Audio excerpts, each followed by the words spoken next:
আমাদের ফ্রেন্ডের সাথে এমন একটা সিচুয়েশন হয়েছে, তাও আমাদের দুইটা ফ্রেন্ডের দ্বারা আমরা এখানে কিভাবে সেফ ফিল করবো, মানে আমরা কিভাবে ওদের সাথে ক্লাস করি। আমাদের একটাই দাবি যে ওদের ছাত্রত্ব বাতিল চাই আমরা। ওরা যেই ক্লাসে ঢুকবে আমরা সেই ক্লাসে ঢুকবো না, ওরা যেই ক্লাসে এক্সাম দিবে আমরা ওই ক্লাসে এক্সাম দিব না। আমরা সেম ডিপার্টমেন্ট থেকে বিলং করতে পারি না। সো আমরা চাচ্ছি ইমিডিয়েট অ্যাকশন নিতে। আমাদের কাছে সব এভিডেন্স আছে, আমরা চাচ্ছি এখনই অ্যাকশন নেওয়া হোক। এটাই আমাদের। আমরা সবাই জানি সাবিপ্রবিতে অত্যন্ত ন্যাক্কারজনক একটা ঘটনা ঘটেছে।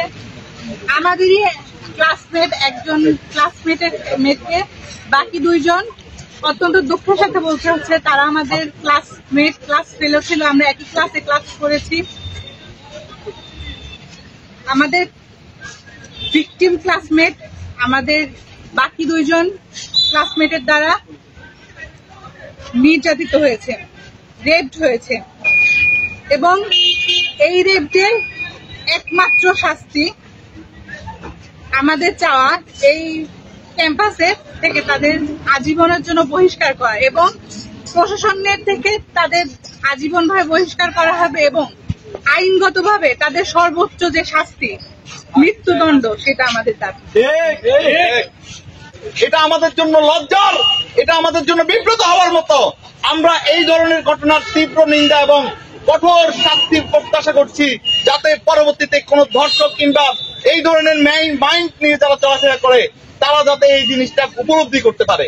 সম্মানিত ভাই বোনেরা, এখন আমাদের সামনে কথা বলবেন আমাদের সমাজবিজ্ঞান বিভাগের শিক্ষার্থী তাসফিয়া ফারহাত ঐশী। আমরা একই ক্লাসে ক্লাস করি, এটা আমরা কখনোই ভাবতেই পারি নাই যে এই ধরনের অবস্থা, এই ধরনের সিচুয়েশনের দিকে যাবে। আমরা 2-3 দিন ধরে অনেক সবাইকে জানাজানি হচ্ছে, সবাই জানাচ্ছে, কিন্তু আমরা সবাই যদি থাকে, সবার সাথে সহযোগিতা থাকলে আমরা ইনশাল্লাহ সর্বোচ্চ শাস্তি, আমরা এটা বিচার হবে। এখানে ইনজাস্টিস হওয়ার কোনো সুযোগ নাই, এখানে ইনজাস্টিস হবে না, কারণ প্রশাসন আমাদের সাথে আছে। আমরা এটা হয়েছি সাবিপ্রবির ইতিহাসে খুবই জঘন্যতম একটা ঘটনা, যেটা সাবিপ্রবির ইতিহাস আর এর আগে হয়েছে কিনা আমরা জানি না। এরকম একটা জঘন্যতম ঘটনার প্রতিবাদ করার জন্য আমরা আজকে এখানে একত্রিত হয়েছি। আমি অনেকে অনেক কিছু বলছে, আমি একটা কথাই বলতে চাই যে যারা দর্শন করার পরে তাদের কোনো জাস্টিফিকেশন নাই, সেই দর্শনের বিরুদ্ধে 0 টলারেন্স দিয়ে তাদেরকে সর্বোচ্চ শাস্তি যেন তাদেরকে দেওয়া হয়। অনেকে অনেকভাবে বলবে সে সোশিওলজির স্টুডেন্ট, সে অমুকের বন্ধু, সেই অমুক এলাকার, সেই অমুক ক্লাবের, সে অনেকে অনেকভাবে বলবে, কিন্তু যে দর্শক তার পরিচয় সেই দর্শকেই, তার পরিচয় সে মানুষ হতে পারে না, সে হচ্ছে একটা জানোয়ারের চেয়েও নিকৃষ্ট।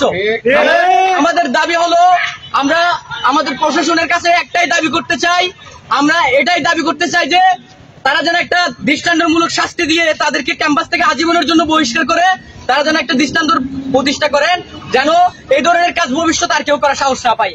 এবং তার পাশাপাশি আমরা সরকার এবং প্রশাসনের কাছে আমরা দাবি করব তাদের সর্বোচ্চ শাস্তি যেটুকু দিলে বাংলাদেশে এই ধরনের দর্শন রোধ করা যাবে, সেইটুকু শাস্তি যেন তারা প্রদান করে।